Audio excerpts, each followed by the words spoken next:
Hello friends, एक बार फिर से मैं उपस्थित हूँ आप सबके समक्ष एक नया वीडियो सेशन लेकर। और इसमें एक छोटे से सेशन में हम लोग बात करेंगे यूपीएससी एक्स्ट्रा अटेम्प्ट चांस के बारे में। ठीक है, एस्पायरेंट ने 2020 कोविड-19 के वजह से जो पिछले साल जो बच्चे क्वालिफाई नहीं कर सके थे और जो क्वालिफाई हुए थे उनके बिहाफ पे भी एक पिटीशन डाली गई थी कि कुछ जिनका लास्ट अटेम्प्ट था उन एस्पायरेंट्स को एक मौका और दिया जाए यूपीएससी 2021 में। मतलब इस साल की जो सिविल सर्विसेज एग्जामिनेशन है उसमें एस्पायरेंट्स को एक मौका दिया जाए, रिक्वेस्ट आग्रह है, ये पिटीशन डाली गई थी। और इसकी सुनवाई पिछले महीने दिसंबर से ही हो रही है, पिछले साल ही कह सकते हैं, दिसंबर से ही हो गई थी। 10 दिसंबर को पिटीशन डाली गई थी और इसकी सुनवाई हुई थी और तब से लेकर अभी तक चल रहा है। तो ज्यादा इन्फॉर्मेशन की जरूरत नहीं। अभी जो सुनवाई होनी थी जैसे कि पिछली सुनवाई में हुआ था कि जिनका लास्ट अटेम्प्ट था नंबर ऑफ अटेम्प्ट के मामले में, हालांकि वो एज बार्ड नहीं हुए इस साल के एग्जाम्स के लिए, तो उनको यूपीएससी और गवर्नमेंट ऑफ इंडिया एक मौका देने के लिए तैयार हो गई है। और अभी जो ये केस जिस तरफ बढ़ता जा रहा है, एज बार वालों के लिए बहुत सारी उम्मीदें दिखती नहीं नजर आ रही है। अभी फिलहाल न्यूज यही है। हालांकि शाम को क्या होता है ये कुछ देर बाद पता चलेगा, तो फिर मैं आऊंगा आपके समक्ष जिस्ट ऑफ टुडेज हियरिंग लेकर के। लेकिन अभी जो कार्रवाई चल रही है उसमें क्या चल रहा है मैं आपको इस वीडियो के माध्यम से बताने की कोशिश कर रहा हूं। तो चलिए देखते हैं। तो ये पूरी स्टोरी है कि हुआ यही था कि इंटर एंड यूपीएससी जो था वो एग्री कर गया था कि लास्ट अटेम्प्ट जिनका लास्ट अटेम्प्ट पिछले साल था लेकिन वो एज बार इस साल नहीं हुए हैं, उनको एक मौका देने के लिए यूपीएससी और सेंटर एग्री हो गया था, सेंट्रल गवर्नमेंट एग्री कर गई थी। अब आगे जो हो रहा है वो रेसेस के बाद जैसे ही ये मामला सुनवाई के लिए आया तो सीयू सिंह जो है वो पिटिशनर की तरफ से और साथ में उनके साथ थे एडवोकेट श्याम दीवान सर जो पहले दिन से ही लगे हुए हैं। तो सीयू सिंह बतलाते हैं कि सबमिटेड जो नोट किया गया था एएसजी की तरफ से additional solicitor general SV Raju की तरफ से फ्राइडे को, कहते हैं कि the extra attempt chance is offered limited only to the last chance candidate subject to bar. तो जी हाँ, ऑब्वियसली बात है, जिनका एज बार खत्म नहीं हुआ है उनको ही मौका मिलने वाला है जो लास्ट अटेम्प्ट दिए हुए थे।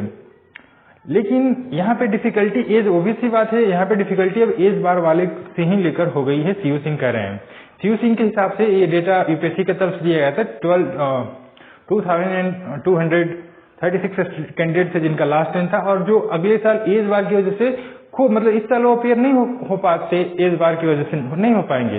तो अगर एज बार नहीं हटाया जाता, रिलेक्स नहीं किया जाता तो बहुत सारे SC/ST के कैंडिडेट जो है या फिर हैंडीकैप्ड है वो एक्सक्लूड कर दिए जाएंगे पैंडेमिक की वजह से। तो सीयू सिंह आगे कहते हैं for SC/ST candidate handicapped candidate there is no limit in number of attempt. उनके लिए तो कोई नंबर ऑफ अटेम्प्ट की गुंजाइश ही नहीं है, तो उनको तो कोई रिलैक्सेशन मिल ही नहीं रहा है, वो तो एज बार हो जा रहे हैं। So if the benefit is given only to last chance candidate SC/ST PW candidate will be. तो अगर इस तरह का दिया जाता है तो फिर ये तो एक्सक्लूड कर जाएंगे, उनको तो कोई मतलब ही नहीं है इसकी वजह से।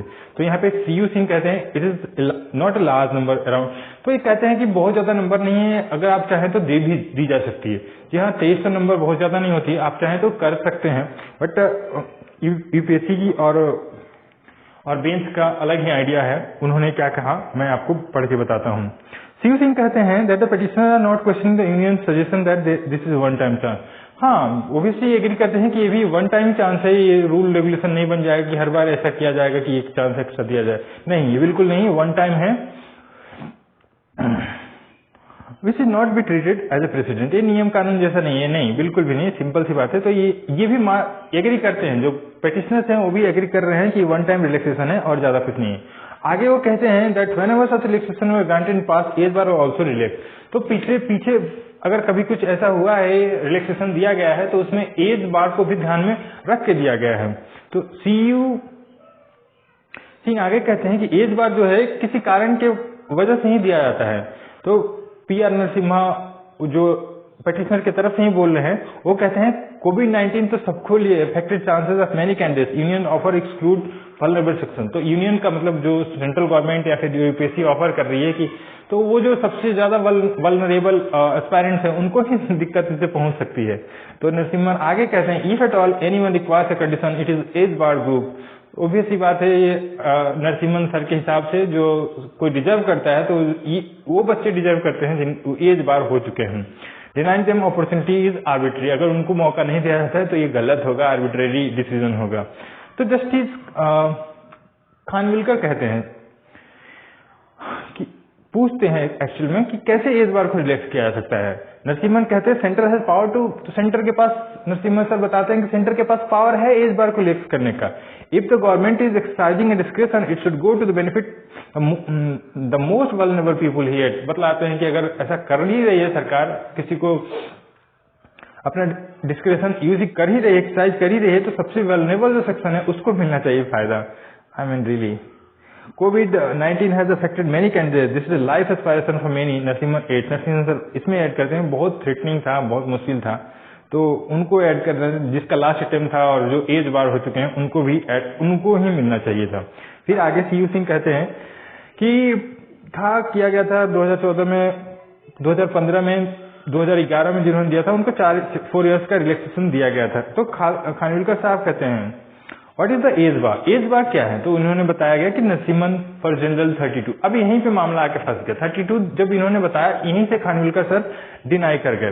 तो जस्टिस खानविलकर ओरली एक्सप्रेस, हालांकि ये ओरली कर रहे हैं, ये काउंट नहीं किया जाता, disinclination to interfere with the age bar. अब यहीं से जस्टिस खानविलकर सर जो पहले दिन से ही इसकी सुनवाई में पार्टिसिपेट कर रहे हैं, बेंच का हिस्सा है, अहम हिस्सा है, वो अपना इंटरेस्ट दिखाते हैं कि नहीं ये इसको बढ़ा पाना संभव नहीं है, विल नॉट टच इस बार। तब यहीं से थोड़ा सा मामला डार्क नजर आ रहा है यहाँ फ्रेंड। अब देखिए, आई नो कि क्या गलत सही है, मैं वही बता रहा हूँ जो हो रहा है।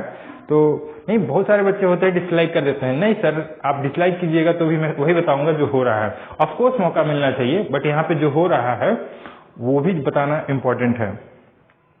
फिर श्याम देवान सर एक सबमिशन करते हैं और कहते हैं age bar has varied from 24 to 33। Age bar जो था पहले 24 साल था, फिर 33 तक कर दिया गया। इट हैज वेरीड पीरियडिकली, समय समय पर बदलते भी रहा है। It has gone up and down, कभी ऊपर गया है कभी नीचे गया है, एंड ऑल दैट। तो श्याम देवान एक बार फिर से कहते हैं एज रिलैक्सेशन गिवन 2 था, बताया मैंने कि 2011 में जिन्होंने पीटी दिया था उनके लिए 4 साल, एक एज रिलैक्सेशन 2015 में किया गया था। तो जस्टिस खानविलकर कहते हैं if you do it for this time this examination same pattern will follow in other board exam, कि अगर हम इसमें करते हैं तो सभी लोग आ जाएंगे कि चलो बढ़ा दो एज ग्रुप बढ़ा दो, एज ग्रुप बढ़ा दो, और फिर नया मामला। देखिए ये मैं पहले ही दिन से कह रहा था कि अगर इसमें दे दिया जाएगा तो बाकी वाले भी आ जाएंगे लाइन कतार लगा के, तो ये मामला बढ़ता ही जाएगा। तो ये मामला बढ़ाना नहीं है, मध्यम रास्ता, बीच का रास्ता निकालना है। ये नहीं कि हम एक मिला तो दूसरे के लिए हाथ फैला दें, ऐसा लग रहा है। तो दीवान साहब कह रहे हैं, जो पेटिशनर की तरफ से बोले हैं, एस्पायरेंट की तरफ से बोल रहे हैं, we are not seeking for job और पेंशन, हम जॉब या पेंशन की डिमांड नहीं करेंगे, we are seeking to appear in a competitive exam once more. Obvious सी बात है, because there were tremendous difficulty which were being faced to put in their best effort. Diwan कहते हैं we are grateful for the one extra chance, हम grateful हैं कि हाँ extra chance मिला हुआ है, but many of us are age bar, but काफी बच्चे जो है एज बार हो गए हैं। We are requesting to extend this to all, तो सभी बच्चों को दे दिया जाए। अब दीवान साहब फिर वापस कहते हैं why should someone who face exact difficulty due to pandemic be denied the benefit of extra chance just because of age bar. क्यों उनको न दिया जाए? क्योंकि एज बार की वजह से उनको बेनिफिट नहीं मिलेगा, एज बार की वजह से तो उनको तो सबसे ज्यादा मिलना चाहिए।